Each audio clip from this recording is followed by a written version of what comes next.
Freedom is not free, and Black Americans have a past due bill, one we can no longer afford to avoid paying. And we must pay it in full. We have to pay full attention to the political methods used by our government to continue to keep us oppressed as a people. Black Americans have had a troubled history in America ever since the first white European immigrants arrived on our shores. The history of black people in the United States is a tapestry woven with tales of resilience, struggle, and triumph. From the harrowing journey of capture and enslavement to the liberating echoes of the Emancipation Act, the black community has weathered storms that would break the spirit of many. However, despite overcoming tremendous odds, the echoes of discrimination, inequality, and deliberate sabotage persistently reverberate through the generations. Black Americans lack the political freedom and financial progress to not be politically active and aware of the method that were and continue to be used in order to impoverish our community, versus how the government policies elevated European white trash to American middle class. In the aftermath of emancipation, the promise of freedom was tainted by the ominous shadow of Jim Crow laws and segregation, ensuring that equality remained an elusive dream for black Americans. Surprisingly, in the face of adversity, when being black meant being hated, hunted, and abused, black individuals managed to persevere and build wealth. From the first female self-made millionaire in U.S. history, being a black woman, to other black inventors and innovators breaking through barriers, history tells tales of remarkable accomplishments. However, a startling paradox exists today. The black race, once resilient in the pursuit of prosperity, now represents the poorest demographic in the United States. Roosevelt New Deal that prevented blacks from participation in Americans' unemployment program, black military vets denied access to the GI Bill from the white middle class. It's been credited with creating the American middle class after the Second World War. The Service Members Readjustment Act of 1944, better known as the GI Bill. It allowed millions of military veterans to go to college, and it became law 70 years ago tomorrow. Place during the Jim Crow era, the GI Bill, in practice, systematically excluded most African Americans. The GI Bill provides returning soldiers and veterans a range of benefits, including mortgages to purchase homes, job training, loans to go to school, and this really was instrumental in creating the new American middle class. The GI Bill had the potential to put the American people on a level playing field, but black soldiers who came back, who were prepared and anxious to get higher education and buy homes, were not able to ascend into the middle class the same way that whites were. White conservatives are quick to tell black people to get off welfare and stop depending on the government when it was FDR New Deal that excluded black Americans is credited with the creation of white middle class out of the Great Depression. However, they are quick to tell you to pull yourself up by your bootstrap when they never did. When the GI Bill was created in 1944, the goal was to reward veterans for their service to the country. And millions did benefit, getting help to buy homes and pay for their education. But many of the 1.8 million black American veterans who fought in World War II in Korea did not. A recent Boston Globe op-ed declared it was one of the worst racial injustices of the 20th century. And with all the evidence that you will present showing the disadvantages you had in comparative to white people, they still have the nerve to call you a diversity hire or active if, when you are in certain settings, you do not deserve to be in those positions, ignoring all of this government aid that was given in order to propel white people to their current position. Linda, you write that more than 4 million veterans were able to buy a home because of the GI Bill. More than 8 million benefited in terms of their education. How many black American veterans were in that number? Well, there were very few few Black Americans who were able to benefit from this. We don't know exactly how few, but it was a tiny number. So, for example, in a survey in New York and New Jersey of 60,000 mortgages, there were only fewer than 100 that were awarded to Black veterans. And this is despite the fact that Blacks actually were 10% of the armed forces during Korea and 8% during World War II. It's clear to see that the numbers given out in mortgages is an underrepresentation of the number of Black people who actually participated in the war. So when you hear white people who tell you are paying too much attention to race, you are hearing white people who are trying to maintain their white privilege and advantage. You are hearing white people who feel that they cannot actually compete against Black people in an equal playing field. You are hearing white people who are telling you to accept your impoverished condition. Too.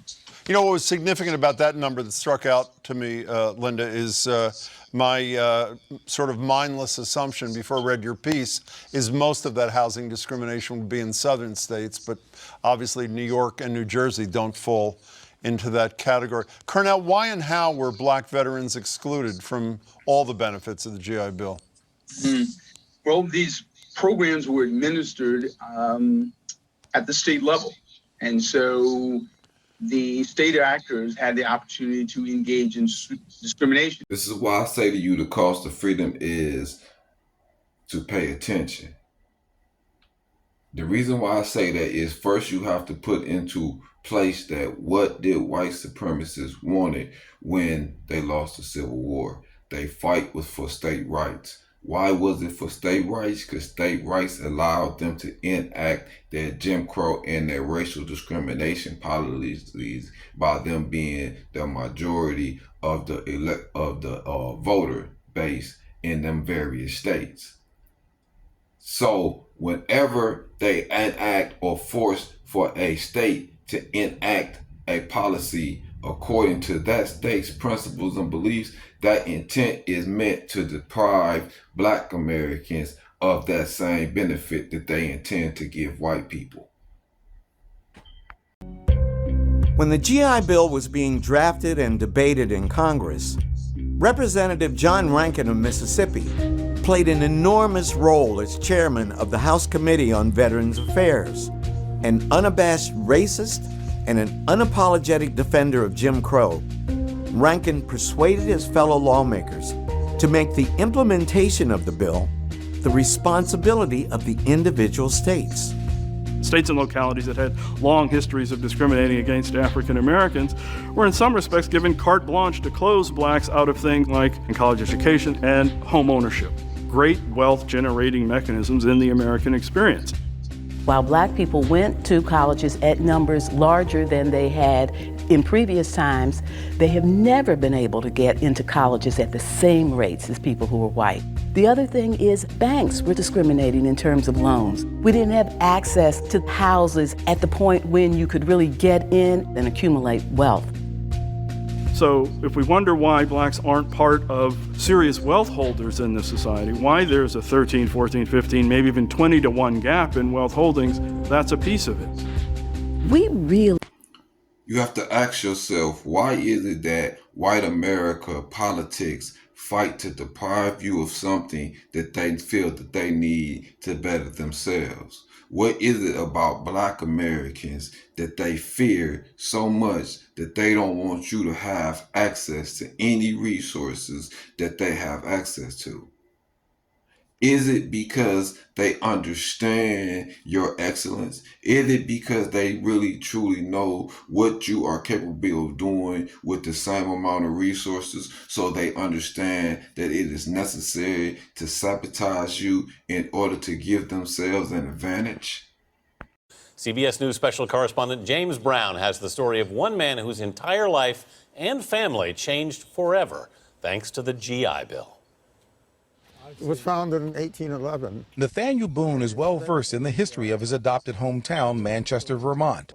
but the 86-year-old retired attorney has made a bit of history himself. In 1946, he was one of the first African Americans to integrate the Marines. He joined with one goal in mind: to use the GI Bill to get to college. My father had died in 1942, and my mother was sick with tuberculosis, and they didn't have the money to send me to college. I heard that there was a GI Bill, and if I served 2 years, that would give me 4 years of college. So it was a stepping stone to what you were hoping to accomplish in life. They try to act as if black people lack ambition, drive, and hard work ethic, but we endure more to get to the same place or lesser places than they do, because we do not have the assistance or the resources at our disposal that white people have. But they try to act as if it's due to a lack of effort placed forth by black people. But the truth is, they understand the capabilities we have when given the equal resources that they are given, and they do not want to have to compete. This black man and his family is just one of those such examples that they was trying to prevent from occurring. Why the Marines? They had a nicer uniform. But joining the Marines would be no laughing matter for the 18-year-old New Jersey native. He would have to travel south by bus to Camp Lejeune, North Carolina. Washington, D.C. was where the segregation really started. How so? What happened in Washington, I had to sit in D.C.? back of the bus. The bus trip was only the beginning for Boone in his quest for a college education. There was Montford Point. Montford Point was a little section of Camp Lejeune, North Carolina, and it was constructed to accommodate the black Marines, and it was a swamp. A swamp? A swamp, where there were snakes of all kinds. But the officers in charge proved to be a bigger challenge. It was the white officers and the white enlisted men who didn't want us. But you were treated decently by the white officers? I was treated decently because I had no contact with them. Again, this is why I'm a separatist. The only reason why he said he was treated decently is because he was basically segregated from the white officers. But there were others who, a little before me, who served. They told me a story of one of the officers would come out in the morning and immediately ask, how are my niggas doing today? Excuse me? How are my niggas doing today? That was the greeting. That was the greeting, yes. What I need us to pay attention to and look at is they have a need to use government policies and violence in order to subjugate us to a lesser or inferior position, because they cannot use our skills, our work ethic,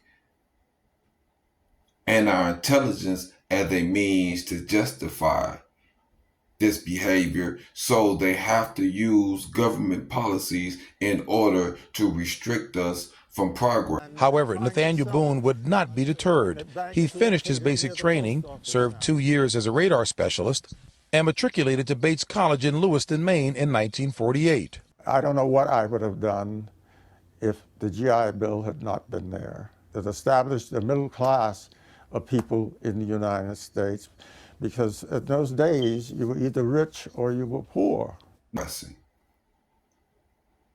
And when black men like this are able to get through the cracks and able to receive a minuscule of those resources, you can see what they make of it. Many of the veterans that used the GI Bill after World War II, they were the first of their families to have ever gone to college. Coy says the original legislation, which educated 8 million World War II veterans, was indeed a game changer for men like Nathaniel Boone. The original GI Bill, or the Service Members Readjustment Act of 1944, provided $500 a year in tuition and about $50 a month in living expenses. Back in 1944, a gallon of milk was about 21 cents. A loaf of bread was about 9 cents. So those living expenses were quite significant to the veteran back then. Nathaniel. Now, when you understand those past costs, and you add in current inflation, then you account for the fact of the racial and economic discrimination that the black family has suffered through, so that our families are unable to aid you in your college education. You don't see the need or how those actions affect us currently, how those actions compound and prevent us from getting educations currently to this day, and why we have a need to receive that type of assistance if we are to receive a college degree at this time. We don't see how this is an ongoing effect on our community. This is why I say we have to pay full attention. Freedom's not free. Boone's life changed when he went to Bates. He met his wife Harriet there. They've been married for 56 years. And Boone went on to law school at Boston University, working various jobs at the post office and scrubbing floors in restaurants to make it through. And not afraid of hard work. No, I wanted to become a lawyer. I wanted to become a professional person. He embarked on a 50-year legal career, and he and Harriet raised 2 professionals of their own. Son Peter is an orthopedic surgeon, and daughter Daryl is a head librarian at Harvard. The Boones retired here in Manchester and now boast 3 Ivy League educated grandsons. Your dogged pursuit of a college education has not only been personal, it's been generational. Your kids and your kids' kids. That started it. Been very, very, very lucky. Yes, our kids have done very well, and I'm very, very proud of them. I attribute everything which I've done and what I am today to the GI Bill. And this is exactly what they fear. Them having to compete against you in the equal playing field, and their children have to compete against you with the same resources. They fear this because they know how black people will excel.